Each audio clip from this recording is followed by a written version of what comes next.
বিহু বুলি ক'লে মাহঁতলৈ মনত পৰেই। মা আৰু খুৰীহঁতে কেইবাদিনৰ আগৰ পৰা বিহু যোগাৰ কৰি থাকে। ইমানবোৰ পিঠা ভাজে নহয়, আচৰিত লাগে দেখিলে। বৰ পাচিত এপাচি এপাচি ভজা দি ভাজে।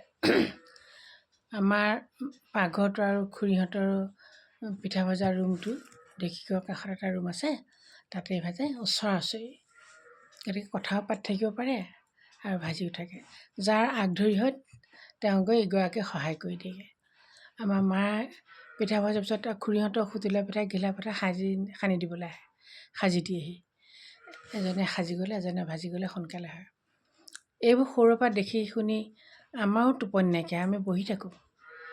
মাহঁতে কৰা কামবিলাক চাই বহি থাকোঁ আৰু কি যে আমোদ পাওঁ, ভাল পাওঁ।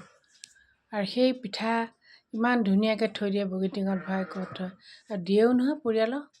যাক য'ত দিব লাগে দিয়ে। আমাৰ ঘৰত কিমানবোৰ কাম কৰা মানুহ আহিলে সিহঁতকো দিয়ে। মাহঁতৰ যে এলাহ নালাগে, ভাগৰ নালাগে, কেনেকৈ জানো ইমানখিনি কাম কৰিব পাৰে, আমি ভাবিলে আচৰিত হওঁ। এই কথাবোৰ মনত পৰি পেলাই এতিয়া কৈছোঁ, বিহু সময়ততো মনত পেলাবই লাগিব আৰু।